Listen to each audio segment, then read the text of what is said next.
आपको ऐसा कि मंत्र जपना, ऐसा नहीं, चल रहा है तो सोते में भी चल रहा है। जब आप नींद में गए तो आपका मंत्र चल रहा था, आप सुषुप्ति में हो गए पर आपको पता नहीं। जब जगो तो आप देखो चल रहा है कि नहीं चल रहा है। अगर चल रहा है तो चल रहा था, नहीं चल रहा तो फिर सतत नहीं था। उसका कारण आपने सोते समय भजन नहीं किया।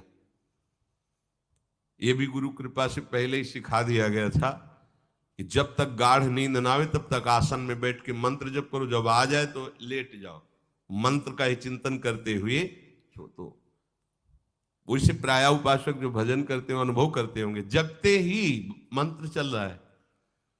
सैकड़ों बार तो ऐसा अनुभव हुआ कि हम सो ही रहे हैं पर आसन में बैठ गए, जब चेतना आई तो देखा है कि मंत्र चल रहा है, आसन में बैठे हैं। अभ्यास बहुत बड़ा बल होता। सोते मतलब अभी नींद खुली नहीं, आसन में बैठ गए। बिल्कुल कभी भी जीवन में मतलब 10-5 मिनट का अंतर तो कह सकते हैं, लेकिन ऐसा नहीं कि आधा घंटा 1 घंटा का अंतर कभी जीवन में पड़ा हो। और वो अलार्म कभी जीवन में लगाया नहीं है। गंगा किनारे कहाँ अलार्म। अभ्यास बहुत बड़ी ताकत होती, बहुत। आप सोचो, अभ्यास नहीं तो नेत्र खोल के भी निशाना नहीं लगा सकते। अभ्यास है तो शब्द पे गोली मार देगा, आवाज हुई ठीक वही गोली लगेगी। अभ्यास बहुत बड़ी ताकत होती है। अभ्यास इतना भजन का सततम योमाम स्मृति नित्यसहा, बहुत कठिन लग रहा है ये, पर एक बार मन पकड़ लेगा तो बहुत आनंद आएगा। कैसी कैसी आनंद वृत्तियां होती हैं निरंतर भजन करने वालों की। दूसरे की जरूरत नहीं, अपने आप में नाचता है, अपने आप में बातें करता है, अपने आप में हंसता है, अपने आप में खेलता है। उसे किसी और की जरूरत नहीं होती। वो अपने आप, जो आप है ना, वो अपने आप से खेलता है, अपने आप में हंसता है, अपने आप से बातें करता है। ये बात आप जरूर स्वीकार करें कि सोते समय आपको बहुत सावधान रहना है।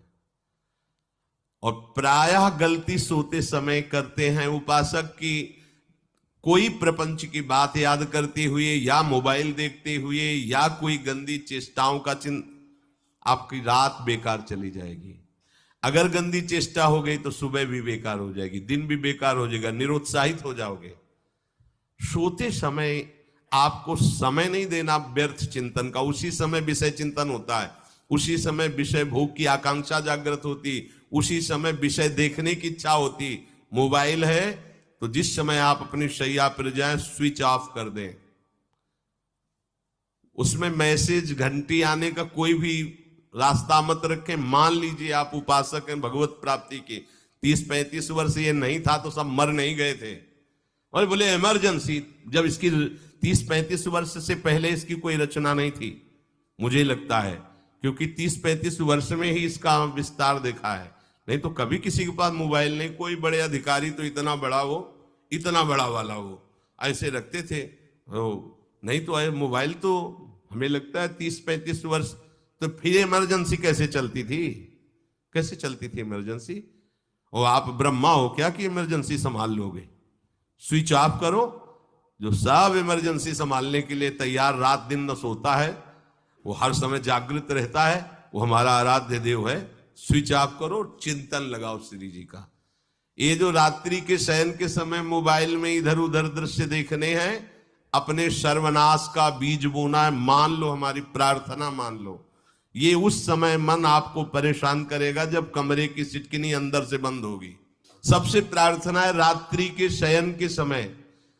तो बोले फिर ठीक है 10 बजे तक देख लेंगे मोबाइल, इसके बाद शयन के समय भजन कर लेंगे। होगा ही नहीं। क्या तुम देखना चाहते हो?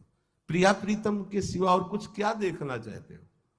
वो तो सुभग सुंदरी सहज सिंगार है, सहज शोभा सर्वांग प्रति सहज रूप वृषभानुनंदिनी।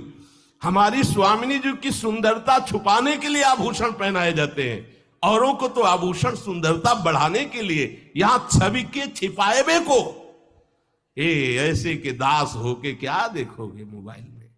क्या देखना चाहते हो? वासना की क्रीड़ा, और तुम उस क्रीड़ा को देखना चाहते हो? परमार्थ के पथिक हो। देखना है तो प्रभु को देखने की वृत्ति रखो, अन्यथा मूंद लो आंखें। प्यारे, महान फल प्राप्त करोगे। सबसे प्रार्थना है एकांत में मोबाइल रूपी दुश्मन से बचो।